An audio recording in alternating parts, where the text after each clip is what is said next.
చెప్పండి మీ కంప్లైంట్స్ ఏంటి? మర్చిపోతున్నాడు సార్. హ్మ్. ఇతను మా అన్నయ్య సార్.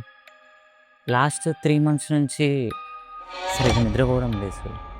రోజు వెళ్ళి వచ్చే దారి మర్చిపోవడాలు, పాలల్లో పంచదార ఎక్కువ కలపడాలు, అండ్ బాగా కోపంగా ఉండడము, అరవడము, ముందు వెనుక చూసుకోకుండా బూతులు ఎక్కువ తిడుతున్నాడు సార్. అలోన్‌గా ఒక మూలన కూర్చొని అసలు ఎవరితో ఏం మాట్లాడకుండా అలానే ఉంటున్నాడు సార్. అప్పుడప్పుడు బాగా సైకోటిక్‌గా చేస్తున్నాడు సార్. చాలా భయంగా ఉంటుంది. ఇంకేమైనా కంప్లైంట్స్ మర్చిపోయారా?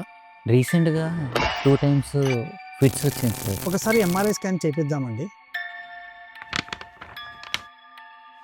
మీరు చెప్తున్న clinical features and MRI findings 2 collaborate చేస్తే ఆటోఇమ్యూన్ ఎన్సెఫలైటిస్ అనే కండిషన్ లాగా ఉంది.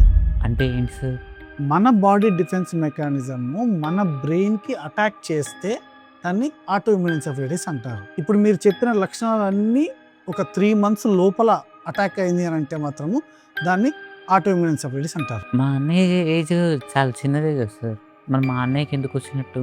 చిన్నపిల్లల దగ్గర నుంచి ముసలి వాళ్ళ వరకు ఏ ఏజ్ అయినా సరే ఈ ఆటోఇమ్యూన్ ఎన్సెఫలైటిస్ రావచ్చు, కానీ ఇట్స్ ట్రీటబుల్.